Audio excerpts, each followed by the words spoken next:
Hello learners, welcome to Bluekode Academy learning community. Okay, இன்னைக்கு video நம்ம பார்க்க போறது வந்து பாத்தீங்கன்னா கண்டிஷனல் ஸ்டேட்மெண்ட்ஸ், அதாவது கண்ட்ரோல் ஃப்ளோன்னு சொல்லுவாங்க. எந்த ஒரு லாஜிக் நம்ம ப்ரோக்ராமிங் எழுதினாலும் சரி, கண்டிஷனல் ஸ்டேட்மெண்ட்ஸ் இல்லாம நம்மளால என்ன பண்ண முடியாது, லாஜிக்ஸ் எழுதவே முடியாது. ஓகே, ஃபார் எக்ஸாம்பிள் நம்ம டே டு டே அப்ளிகேஷன் நம்ம யூஸ் பண்றது, let's take Instagram. Okay, so இன்ஸ்டாகிராமில் வந்து பார்த்தீங்கன்னா இப்போ என்ன பண்ணுவோம், யூசர் நேம் ப்ரொவைட் பண்ணுவோம். ஓகே, சப்போஸ் யூசர் நேம் கரெக்டாக இருந்தால் நம்ம என்ன பண்ணணும், பாஸ்வேர்டு வந்து பார்த்தீங்கன்னா செக் பண்ணிட்டு லாகின் பண்ணணும். ஓகே, சப்போஸ் யூசர் நேம் இன்கரெக்டாக இருந்துச்சுன்னா என்ன பண்ணுவோம் நாம, ஓகே யூசர் நேம் வந்து இன்கரெக்டுங்கிறத யூசருக்கு வந்து ப்ராம்ப்ட்ல கொடுக்கணும். சப்போஸ் இப்போ யூசர் நேம் கரெக்டாக இருக்கு, அடுத்து பாஸ்வேர்டு போகும். ஸோ பாஸ்வேர்டு என்ன பண்ணுவோம், பாஸ்வேர்டும் எக்ஸாக்டாக மேட்ச் ஆச்சுன்னா மட்டும்தான் லாகின் ஆகும். சப்போஸ் எக்ஸாக்டாக மேட்ச் ஆகலைன்னா இன்கரெக்ட் பாஸ்வேர்ட் அப்படின்னு கொடுத்துருவோம்.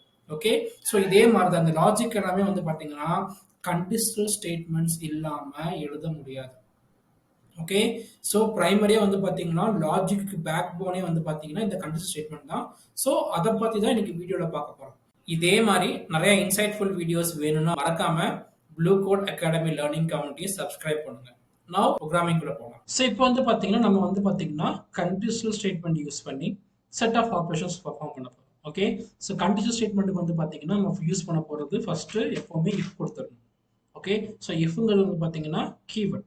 ஸோ கீவேர்ட் வச்சு நம்மளால் என்ன பண்ண முடியாது, எந்த ஒரு ஐடென்டிஃபையரும் கிரியேட் பண்ண முடியாது. ஓகே, ஸோ இப்போ என்ன பண்ணுறேன், கண்டிஷனல் ஸ்டேட்மெண்ட்ஸ் அது நேம்லேயே இருக்கு, ஒரு கண்டிஷன் ப்ரொவைட் பண்ணும், அந்த கிவன் கண்டிஷன் வந்து ட்ரூவாக இருக்கும். ஃபார் எக்ஸாம்பிள் இப்போ நான் என்ன பண்ணுறேன்னா இங்கே ஒரு ஸ்ட்ரிங் வச்சுருக்கேன். ஓகே, ஸோ இந்த ஸ்ட்ரிங் வந்து பார்த்தீங்கன்னா தினா அப்படின்னு ஒரு கேரக்டர் இருக்கு. ஓகே, ஸோ அடுத்து என்ன பண்ணுறேன், மேலே நேம்னு ஒரு வேரியபிள் கிரியேட் பண்ணிட்டு அதில் என்ன பண்ணுறேன், சேம் ஸ்ட்ரிங் தினாங்க அதையே ஸ்டோர் பண்ணிக்கிறேன். ஓகே, இப்போ என்ன செக் பண்ணுறேன்னா பிரிண்ட்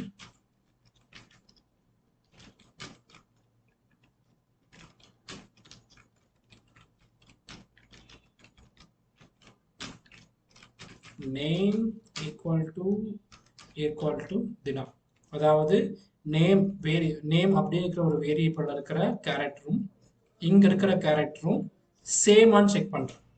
சேமா இருந்தால் வந்து பார்த்தீங்கன்னா எனக்கு என்ன ஆகும், ட்ரூ பிரிண்ட் ஆகும். இதே மாதிரி வந்து பார்த்தீங்கன்னா நான் கண்டிஷன்ஸ் ப்ரொவைட் பண்ணுவேன். அந்த கண்டிஷன் பேஸ் பண்ணி தான் எனக்கு என்ன ஆகும், ப்ரோக்ராம் வந்து பார்த்தீங்கன்னா எக்ஸிக்யூட் ஆகும். ஸோ இப்போ என்ன பண்ணுறேன், என்னோட கண்டிஷன் கொடுக்குறேன். For example name equal to Dina. Okay, so மேலே என்ன பண்ணிடுறேன், நேமையும் டிக்ளேர் பண்ணிக்கிறேன் இந்த மாதிரி தினான்னு சொல்லிட்டு.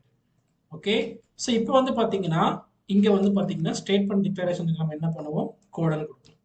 தென் ஒரு இன்டென்டேஷன் சொல்லுவாங்க. ஓகே, ஜென்ரலாக வந்து பார்த்தீங்கன்னா இன்டென்டேஷன் கான்செப்ட் இப்போ தான் ஃபர்ஸ்ட் டைம் பார்க்குறோம். அதாவது நான் ஒரு ஸ்டேட்மெண்ட் டிக்ளேர் பண்ணும்போது அதுக்கு அடுத்து வரப்போகிற செட் ஆஃப் லைன்ஸ் எல்லாமே வந்து பார்த்தீங்கன்னா மெயின், அதாவது ஸ்டார்டிங் ஸ்பேஸ் இங்கிருந்து ஸ்டார்ட் ஆகக்கூடாது. ஓகே, ஒரு இன்டெண்டட் ஸ்பேஸ் தள்ளி இருக்கும். நார்மலாக நீங்கள் வந்து பார்த்தீங்கன்னா கோலன் வச்சுட்டு நெக்ஸ்ட் லைன் வந்தாலே இன்டென்டேஷன் தள்ளி தான் வரும். சப்போஸ் நீங்கள் அதை மிஸ் பண்ணிட்டாலும் சரி, என்ன பண்ணலாம்னா டேப் கிளிக் பண்ணீங்கன்னா உங்களுக்கு இன்டென்டேஷன் திருப்பி கரெக்ட் ஆயிடும். இன்டென்டேஷனில் மிஸ்டேக் ஆச்சுன்னா என்னதான் ஒரு டைனாமிக் லாங்குவேஜாக இருந்தாலும் சரி, பைத்தான் எக்ஸிக்யூஷன் பண்ணவே அலோவ் பண்ணாது. ஓகே, இப்போ நான் இங்கே என்ன பண்ணுறேன், இன்டர்னோட ஒரு மிஸ்டேக் பண்ணுறேன். இங்கே இன்டென்டேஷன் இங்கே பிரிண்ட் ஹாய்னு கொடுத்துருக்கேன்.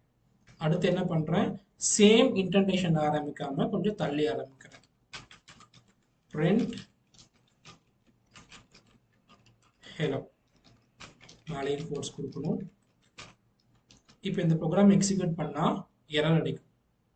அதாவது இன்டென்டேஷன் எங்கே ஆரம்பிக்கிறீங்களோ அந்த ஸ்டேட்மெண்ட் ஃபங்க்ஷனாலிட்டி முடிகிற வரைக்கும் அது அங்கேயே தான் இருக்கும். ஓகே, இப்போ பார்த்தீங்கன்னா நேம் அது ஆல்ரெடி தினாங்கர் ஸ்ட்ரிங் இருக்கு. ஓகே, இப்போ என்ன பண்ணுறேன், தினாங்கர் ஸ்ட்ரிங்கை டிரெக்டாகவே இங்கே செக் பண்ணி பார்க்குறேன். இப்போ இந்த ப்ரோக்ராம் எக்ஸிக்யூட் பண்ணால் எனக்கு வந்து இது பிரிண்ட் ஆகும். Okay, so this is what indentation primary does. இப்போ என்ன ஆயிடுச்சு, ஹாய் ஹலோங்கிறது வந்து பார்த்தீங்கன்னா இங்கே பிரிண்ட் ஆயிடுச்சு. ஓகே, இன்டென்டேஷன் சேமாக இருக்கும் போது எனக்கு பிரிண்ட் ஆகுது, டிஃபர் ஆச்சுன்னா எரர் அடிக்கும். அதாவது வந்து பார்த்தீங்கன்னா இப்போ ஹாய் கூட பிரிண்ட் ஆகல எனக்கு, செக் பண்ணி பார்த்தீங்கன்னா.